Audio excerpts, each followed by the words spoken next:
So I'd like to talk to you a little bit about a few different challenges that we've faced and how we've tried to approach dealing with them.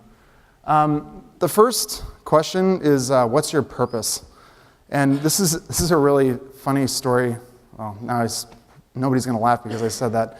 But at Mike's wedding, he got married last summer, and we were getting ready for the rehearsal dinner, and we were walking through the ceremony, and the pastor pulled me and the other groomsmen aside and said, "What's your purpose?" And it was like such an off question to be asking at that time. It was like Yoda was talking to me or something.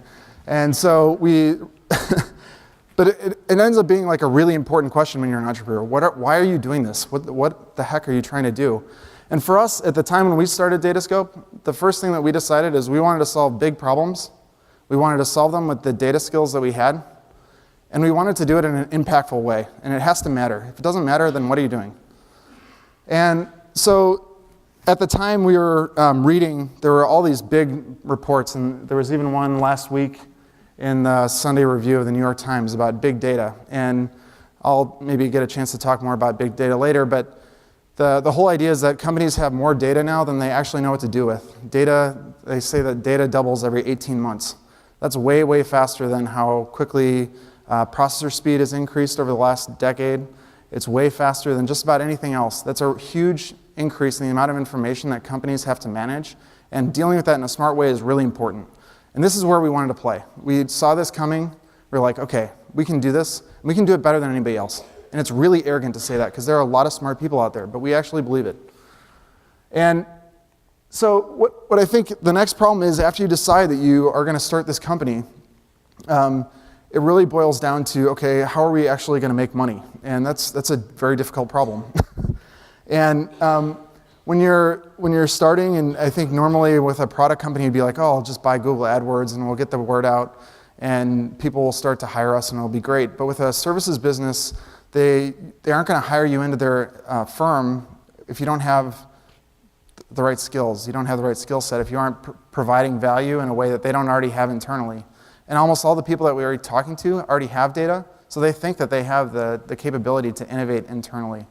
And so this is a real challenge. And the way we came about thinking of it, rather than thinking about two people in a swarm of other people, so we're the two orange circles and there are all these other people out there, we realized very early on that it's super important to leverage your network. And I say leverage your network, that's a thing that entrepreneurs say.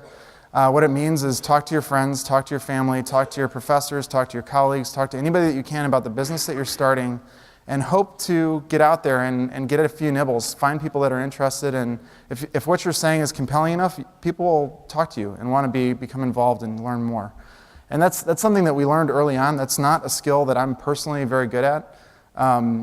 In fact, this is a very real challenge for me to stand in front of a big audience and talk about my business and the things that I'm excited about. I am generally a humble guy, but it's kind of hard to say that on stage, so I guess that doesn't come across very authentic. The third challenge, so we started this business. We really jumped in. We talked about it for maybe a month over coffees every once in a while. We just jumped in. We filed the company about 6 months before we graduated, so we were defending our theses, writing our theses at the time, and it was like the best way to procrastinate ever was starting a company. So we decided what we wanted to do. We figured out how we were going to get clients, and we started talking to all of our former colleagues. And then it was a matter of deciding what we do. And it was really at that stage that we tried to describe what we do. And I don't mean in the sense that we didn't know what we were going to do. We knew what we were going to do. But it was about describing what we were going to do so that the audience that we wanted to understand could understand what we were saying. And we started out from a very different place. We both had our PhDs in very data-centric areas, and we had been playing with really large data sets. And so the natural thing to do was to say, oh, we are really good technical gurus. We know our stuff. We can solve equations better than anybody else. We can run huge simulations. We'll teach you a lot of things about technical things. And what we realized is that that's a really important thing. That's an important component of what we do. But that really sells short a lot of the other features of what we bring to the table. And so we started to say, okay, it's not just the analysis. We actually make really pretty pictures. This is a picture of an app that one of our co-op students made last summer for the Apps for Metro Chicago contest, and it uses data from the CTA to identify neighborhoods that would be good for living in within 30 minutes of whatever activities that you're interested in. So in this case, it's showing the parks that are nearby. But the concept here is that, okay, we do the analysis, but we also show you what's useful with these nice visualizations that tell the story. And what we quickly realized is that, well, that's not the entire thing either, because businesses need value. They don't just need a pretty picture. They don't just need some nerd to be crunching numbers in the back room. They actually need value to be associated with it. So that's where we came up with that Venn diagram where you see analytics and intersecting business and consulting, or consulting and design. But what we really realized that we brought to the table, and it wasn't totally obvious that this was the case, is that we really do help people innovate. And we've been told this time and again with each client engagement that we had, that the things that we were coming up with were really, really creative and new and different ways of thinking about things that they hadn't thought of before, because they weren't thinking of data as a way to answer questions. They were thinking about it a way as a liability. It's something that we have to pay for. It's something that we have to store. It's something that we have to hire database administrators for. And the fact that we were able to take that information and make it useful, that's a big, big burden to lift off their shoulders. So the fourth challenge that we really started to run across, and this has only happened recently as we've really started to grow. We actually just last week we brought on a really good friend of mine actually from undergrad. I lived with him for a couple of years here in Ann Arbor. I met him in Cousins Hall. We're really, really good friends, and we hired him away from JP Morgan actually as an investment banker, so go 99%. So the challenge here is really how to build a good team. When you're in a services business, I think you hear a lot of people say this, is we have the best team, we have the best people.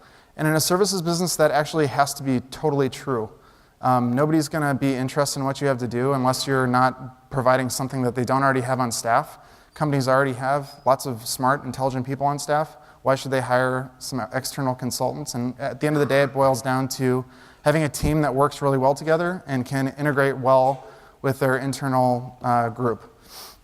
So we really grappled with this quite a bit.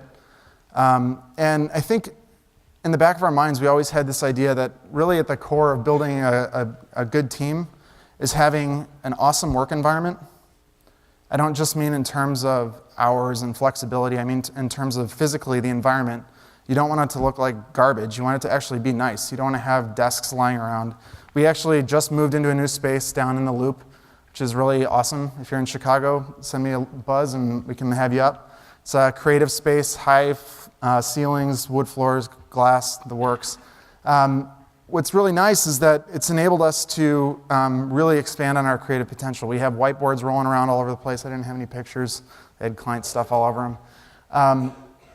But the idea is that we wanted to have this space where we could all work and be creative together and build off of the energy of one another and be open. And we only actually have one room.